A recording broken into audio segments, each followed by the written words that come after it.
These last two games, like the offense will be humming for like a quarter and a half, and there's like a noticeable dip. Is that just natural when you move off the script? Is it just they get to adjust to you and you have to adjust back? I guess I want to like understand why you can have that success early on and then kind of see this dip in the middle of the second quarter. Yeah, I think every game's different. Sometimes things are rolling. Sometimes there are adjustments made. We have seen some teams, kind of get off of their script. You feel like, at least, when you have success early and they start showing some different looks or different coverages and trying to adjust in game to those things. But we can. We can try to spread it out for you if you'd like, score and then punt and then wait a quarter, and maybe that'll even it out for you. Is that what you're looking to do initially, is get them off script? Is that like a success on its own, seeing them make that adjustment? Well, I think if a defense starts putting out calls that maybe are not what they game plan for, then I think you've got them in a good spot, although you do have to adjust. Wes, when you guys are working in that no-huddle part of the offense, what's sort of the goal there? I know you're obviously not doing it the whole game, but you're putting it in at certain spots. What's the goal there, and what's sort of the process that happens? Because it doesn't seem like a hurry-up per se, but it just, it's without the huddle. Well, ultimately, you're trying to get to premier type looks, and when you have a quarterback that understands what we're looking for and can handle things at the line of scrimmage, sometimes you're calling a play and you're confirming the look, and sometimes the play is getting changed to something favorable against the look that we're seeing. So whether it be coverage-based or front-based or rotation-based, there's a lot of different things that Kirk's looking at based on kind of how we set it up throughout the week. Is there any part of that that's looking to try to keep the defense in whatever they're in at that point? Because I guess as long as you guys don't sub, they really can't either. Yeah, you do see that. I mean, that happens throughout the league, really.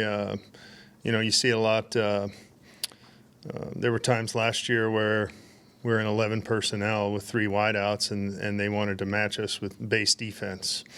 And,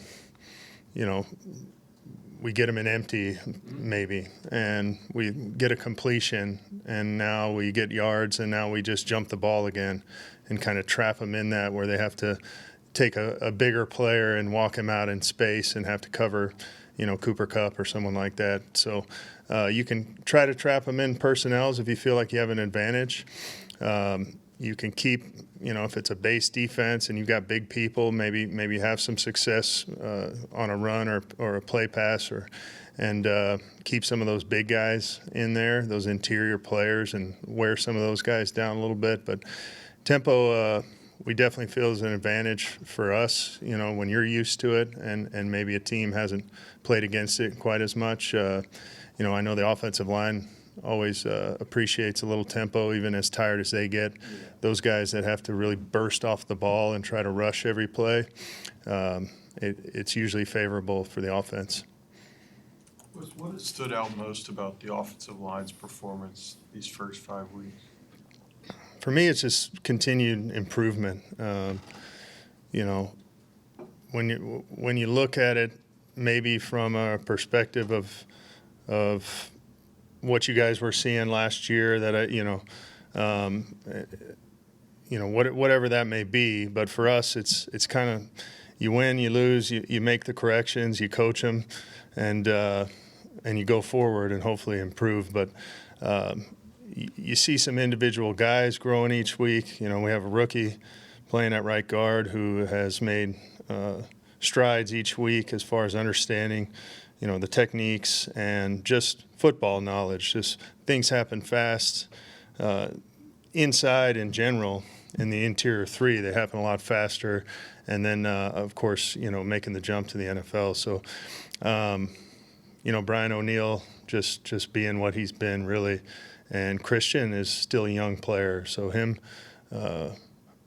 getting better with footwork, getting better with hands, punch.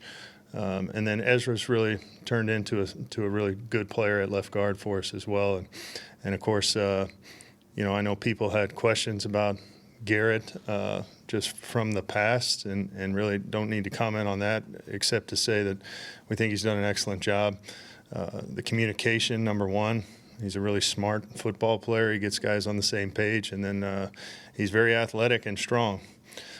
So I think the O-line coaches, Coach Cooper, Riscotti, the way that they've taught the sets to be able to maximize help here, eyes here, now I can help, the way that they've taught how to sort out some of these pressures has really been top notch.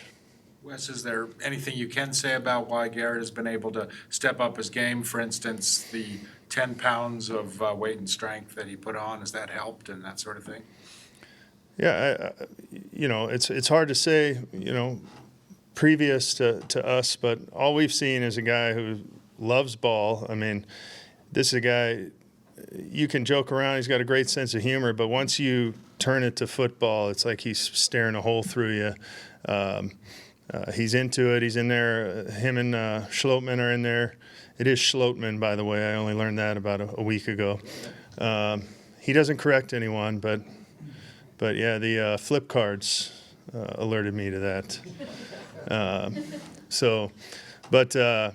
But him, him and Schlot are in there watching tape, after practice on their own, doing the things that centers do, spending the extra time and,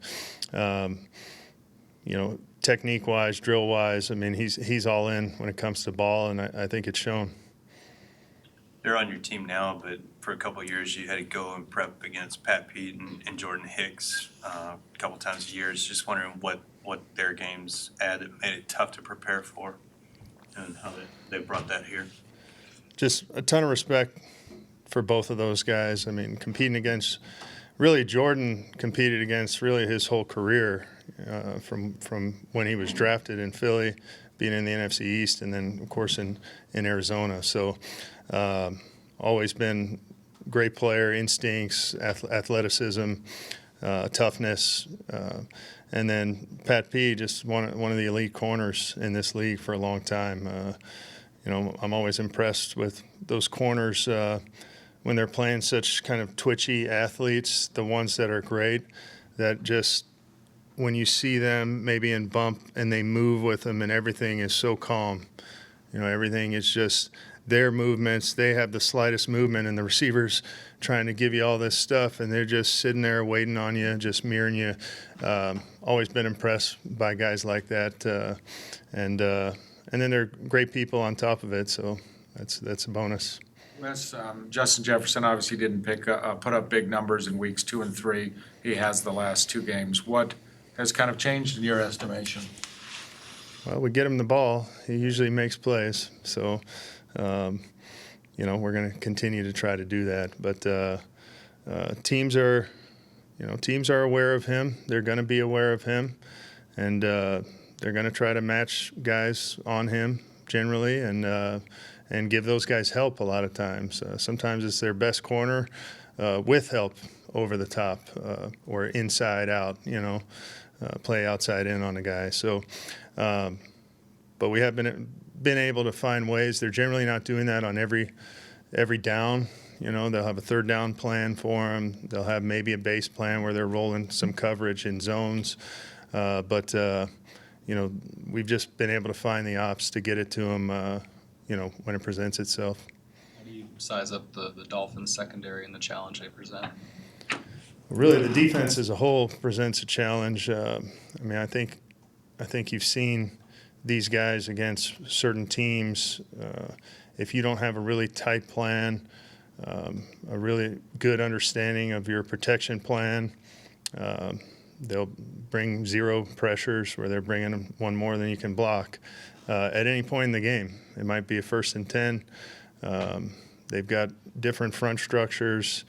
The AA backer package. They've got odd package. They've got a lot of different things that present a challenge, but we just have to be great with our rules. We feel like we have a tight plan for those things, and